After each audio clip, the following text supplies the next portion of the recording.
जब आप insurance policy बेचने के लिए क्लाइंट के पास जाते हैं तो क्लाइंट क्या कहता है? क्लाइंट कहता है कि मैं इंश्योरेंस पॉलिसी नहीं ले रहा हूं, मैं तो म्यूचुअल फंड कराऊंगा, मैं तो बैंक में एफडी कराऊंगा, मैं तो सिप कराऊंगा। और ये जब क्लाइंट बोलता है उसके बाद आप कितने भी जोर लगा लीजिए तो फिर आपकी इंश्योरेंस पॉलिसी सेल नहीं होती है। क्या कभी जानने की कोशिश की है कि ऐसा क्यों होता है? अगर आपके सामने भी ये प्रॉब्लम आती है तो वीडियो से बने रहे, पूरा वीडियो देखिएगा और वीडियो अच्छी लगे तो वीडियो को लाइक और शेयर जरूर कीजिएगा। आइए शुरू करते हैं वीडियो को और समझते हैं कि जब एक इंश्योरेंस एडवाइजर अपने क्लाइंट के पास पहुंच जाता है, वो क्लाइंट जो अपने परिवार के लिए इन्वेस्टमेंट करना चाहता है और ये इन्वेस्टमेंट समझाने के लिए आप क्लाइंट के पास जाते हैं, उसके इन्वेस्टमेंट पोर्टफोलियो को आप जाके उसको एक्सप्लेन करते हैं कि क्या उसका इन्वेस्टमेंट पोर्टफोलियो होना चाहिए। लेकिन आपका फोकस जो होता है दोस्तों, वो फोकस आपका कहां पर रह जाता है? सिर्फ इन्वेस्टमेंट पर फोकस रह जाता है। यानी कि आप भूल जाते हैं आप कहां क्या बेचने जा रहे हैं। आप बेचने जा रहे हैं लाइफ इंश्योरेंस पॉलिसी और आपका फोकस कहां पर हो जाता है? आपका फोकस इंश्योरेंस से हो जाता है इन्वेस्टमेंट पर। बहुत सारी आप गलतियां करते हैं, वो 5 गलतियां कौन कौन सी है वो हम यहां पर डिस्कस करने वाले हैं। सबसे पहली गलती है दोस्तों, सबसे पहली गलती है आपकी स्क्रिप्ट, जो आपकी स्क्रिप्ट है। यानी कि आपके पास अगर 60 साल का एक क्लाइंट होगा, उसको भी आप वही पॉलिसी बताएंगे। अगर आपके पास कोई 25 साल का क्लाइंट होगा, उसको भी आप वही पॉलिसी बताएंगे और आपके पास कोई 40 साल का क्लाइंट होगा, उसको भी आप वही पॉलिसी बताएंगे। यही सबसे बड़ी आपकी प्रॉब्लम है, क्योंकि आप अगर सभी क्लाइंट को एक ही प्लान बताएंगे, सभी क्लाइंट को आप एक ही भाषा में उससे बात करेंगे, तो कभी भी इंश्योरेंस पॉलिसी बिकेगी नहीं, क्योंकि आप अपने क्लाइंट को सिर्फ रटी रटाई स्क्रिप्ट उसको बता रहे हो। आप ये स्क्रिप्ट रट के आ गए हो और आपको कोई भी क्लाइंट मिलेगा, चाहे वो म्यूचुअल फंड से कंपैरिजन करना चाहे, चाहे वो एफडी से कंपैरिजन करना चाहे, या वो किसी भी और इन्वेस्टमेंट ऑप्शन से कंपैरिजन करना चाहे, आपको तो भैया सिर्फ यही बताना है कि सर मेरी ये पॉलिसी है, इतना पैसा जमा करिए और इतना रिटर्न आपको मिलेगा। यही कारण है कि क्लाइंट हमेशा आपको यही बोलता है कि मुझे इंश्योरेंस में नहीं जाना है। दूसरा कारण दोस्तों, इसका इसका सॉल्यूशन क्या हो सकता है? अब इसका सॉल्यूशन समझते हैं कि इसका सॉल्यूशन क्या हो सकता है। सबसे पहले आपको अपने क्लाइंट को सेम स्क्रिप्ट नहीं बतानी है। पहले क्लाइंट के पास जाइए, उसके पास बैठिए, बैठने के बाद उससे डिस्कस कीजिए। उससे डिस्कस जब आप करेंगे तो पहले आपको उसकी जरूरत को समझना है। क्या समझना है? जरूरत। उसकी जरूरत को समझो, आखिर वो क्या चाहता है।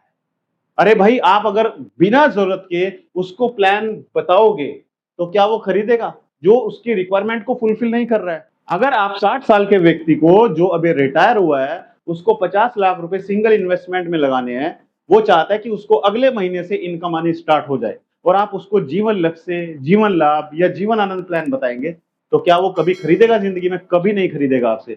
तो आपने जो एफर्ट्स लगाए, आपने जो मेहनत की, आपने जो इतने प्रयास किए इस क्लाइंट को ढूंढने के लिए, वो मेहनत आपकी खराब हो जाती है। यही कारण है कि आप क्लाइंट की जरूरत को नहीं समझते।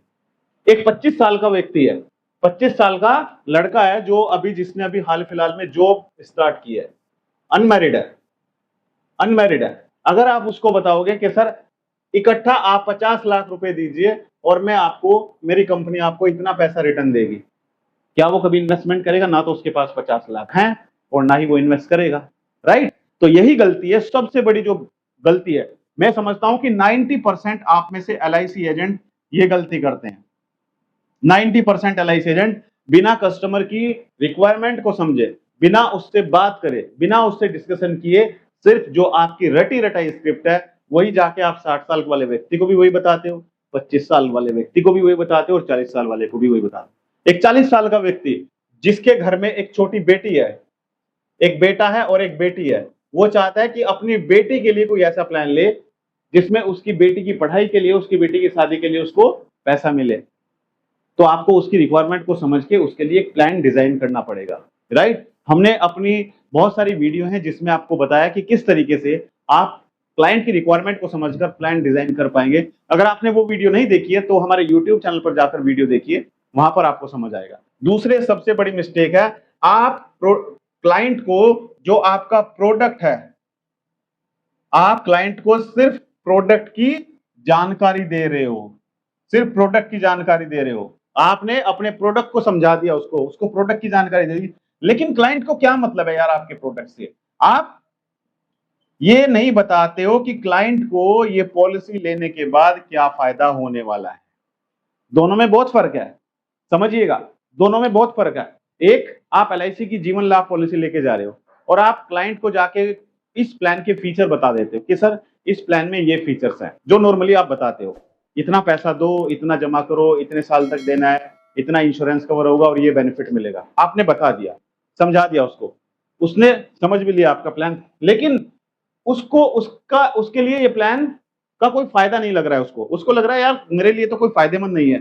जब तक आप उस क्लाइंट को इसके फायदे नहीं बताएंगे, जब तक आप इस क्लाइंट को इसके फायदे नहीं बताएंगे तो वो नहीं खरीदेगा। जैसे अभी गर्मियों का मौसम है, अभी गर्मियों का मौसम है, इन गर्मियों के मौसम में अगर आप फ्रिज का पानी पीते हैं, अगर आप फ्रिज का पानी पीते हैं तो हो सकता है आपको कुछ प्रॉब्लम हो जाए, फीवर हो जाए, गला खराब हो जाए, राइट?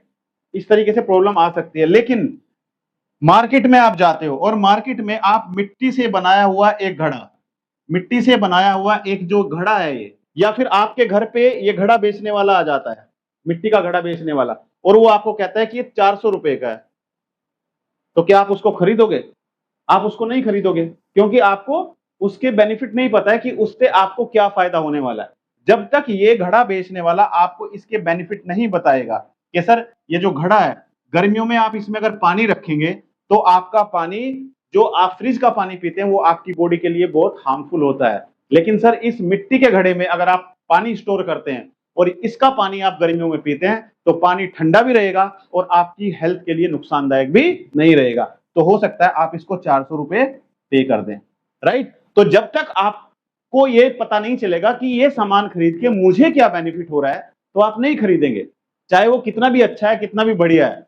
तो हमें क्या करना है, हमें क्लाइंट के पास जाकर क्लाइंट को अपने प्रोडक्ट के फीचर समझाने की बजाय क्लाइंट को ये बताएं कि सर इस प्रोडक्ट को खरीद के आपको ये बेनिफिट होने वाला है। तीसरा, अच्छा मैं आपसे एक सवाल करना चाहता हूं, जितने भी दर्शक हमारी वीडियो देख रहे हैं, दोस्तों आपको मैं अलग अलग कॉम्बिनेशन प्लान बनाकर देता हूं, लेकिन मैं चाहता हूं कि आप एक ऐसा कॉम्बिनेशन प्लान बनाएं जिसमें क्लाइंट आपसे 50 लाख का इंश्योरेंस कवर मांगे, राइट? और वो मैच्योरिटी पर रिटर्न भी चाहे कि मुझे मैच्योरिटी पर रिटर्न भी मिले। तो ऐसा कोई प्लान आप बनाकर दे सकते हो क्लाइंट को या नहीं? यस और नो कमेंट करके मुझे बताइए। और अगर आप चाहते हैं कि मैं इसके बारे में एक सेपरेट वीडियो बनाऊं, आपको समझाऊं कि कैसे हम क्लाइंट को 50 लाख का इंश्योरेंस कवर भी दे सकते हैं और कैसे हम उसको मैच्योरिटी पर बेनिफिट भी दे सकते हैं, मैच्योरिटी अमाउंट भी दे सकते हैं, तो उसके बारे में मैं आपको वीडियो बनाकर दूं तो कमेंट में लिखिएगा एम फॉर मैच्योरिटी। कमेंट में एम लिखिएगा तो मैं इसके बारे में आपको एक सेपरेट वीडियो बनाकर दूंगा। दोस्तों मेरा प्रयास है कि मैं आपको कुछ नई नई चीजें सिखाऊं, राइट? तीसरा है दोस्तों, हम क्लाइंट के पास जाते हैं, उसको कंपैरिजन करके नहीं बताते, कंपैरिजन करके नहीं बताते। आप क्या समझते हो, आप लाइफ इंश्योरेंस पॉलिसी बेचने जा रहे हो क्लाइंट के पास, क्लाइंट को म्यूचुअल फंड के बारे में नहीं पता है। आपको क्या लगता है उस क्लाइंट ने किसी एडवाइजर को बुला के म्यूचुअल फंड के बारे में नहीं समझा? आपको क्या लगता है वो क्लाइंट बैंक में जाता है, फिक्स डिपॉजिट के बारे में उसको नहीं पता कि रेट ऑफ इंटरेस्ट क्या चल रहा है? आपको क्या लगता है आजकल लोग सिप करा रहे हैं, उस क्लाइंट ने सिप के बारे में नहीं समझा? क्लाइंट को बेवकूफ मत समझिए, क्लाइंट आपसे भी स्मार्ट है, क्लाइंट आपसे भी स्मार्ट है। तो जब आप क्लाइंट के पास जाएं तो क्लाइंट से बातों बातों में आपको आइडिया हो जाएगा कि क्लाइंट आपकी एलआईसी पॉलिसी को या जिस कंपनी में भी आप काम करते हैं इस पॉलिसी को किससे कंपैरिजन कर रहा है, राइट? तो आप उसको खुद कंपैरिजन करके बताइए कि sir insurance versus mutual fund versus SIP versus fix deposit, हमारा प्लान इन बाकी इन्वेस्टमेंट ऑप्शन से इसलिए बेटर है। ये आप अपने क्लाइंट को वहीं पर बैठकर तुरंत उसको कैलकुलेशन करके बताइए, उसको समझाइए कि लाइफ इंश्योरेंस का मकसद अलग होता है, म्यूचुअल फंड बैंक की जो एफडी है या सिप है उसका मकसद अलग होता है, राइट? इसके साथ साथ दोस्तों पॉइंट नंबर 4 जो हम सबसे बड़ी गलती करते हैं और वो करते हैं, हम जब क्लाइंट को पॉलिसी समझाते हैं, क्लाइंट के साथ बैठकर हम उसको पॉलिसी के साथ साथ कुछ ऐसे टेक्निकल वर्ड यूज कर देते हैं जो क्लाइंट को समझ नहीं आते। जैसे मैं आपको बताता हूं, जब आप पॉलिसी समझाते हो तो आप क्लाइंट को बोलते हो कि सर इस पॉलिसी में आपको पीडब्ल्यू राइडर मिलेगा, उसको नहीं पता है पीडब्ल्यू राइडर क्या होता है। आप क्लाइंट को बोलते हो कि सर इस पॉलिसी में आपको accidental death and disability benefit मिलेगा, उसको नहीं पता है ये क्या होता है, क्रिटिकल इलनेस राइडर मिलेगा, उसको नहीं पता है क्या होता है, राइट। जब तक आप उसको एक्सप्लेन नहीं करेंगे तो उसको नहीं समझ आएगा कि आपकी इंश्योरेंस पॉलिसी बाकी इन्वेस्टमेंट ऑप्शन से क्यों बेटर है। तो दोस्तों हमारा प्रयास था कि हम आपको समझा पाए, जो आपके सामने सबसे बड़ी प्रॉब्लम आती है कि हम क्लाइंट के पास जाते हैं, उसको इंश्योरेंस पॉलिसी समझाते हैं, लेकिन क्लाइंट इंश्योरेंस ना लेकर वो चला जाता है म्यूचुअल फंड में, वो चला जाता है फिक्स डिपॉजिट में या फिर सिप में। तो कैसे हम इन गलतियों को सुधारें और ताकि क्लाइंट इंश्योरेंस पॉलिसी लेने से मना ना करे, वो इंश्योरेंस पॉलिसी ले और हमारे साथ जुड़ा रहे। तो दोस्तों वीडियो कैसी लगी मुझे कमेंट करके जरूर बताइए। मेरा प्रयास है कि मैं इस साल ज्यादा से ज्यादा इंश्योरेंस एडवाइजर को एमडीआरटी कराने में उनकी हेल्प करूं, उनकी मदद करूं। अगर आप चाहते हैं कि एमडीआरटी करना, मुझे कमेंट करके जरूर बताइए। आपको हमारी जो वीडियो है वो वीडियो में आपको अगर किसी दूसरे टॉपिक के बारे में वीडियो चाहिए तो भी आप मुझे कमेंट करके बता सकते हैं। और अगर आप चाहते हैं इसी तरीके से हम अपने यूट्यूब चैनल पर आप लोगों से संवाद करें, आप लोगों से वार्तालाप करें, आप लोगों के कमेंट को पढ़ें, या फिर आप चाहते हैं कि आपका कोई ऐसा सवाल है जिस पर हम एक वीडियो बनाएं, तो मुझे कमेंट करके जरूर बताइए। मिलते हैं अपनी अगली एक और दिलचस्प वीडियो में, तब तक के लिए thank you so much, good bye.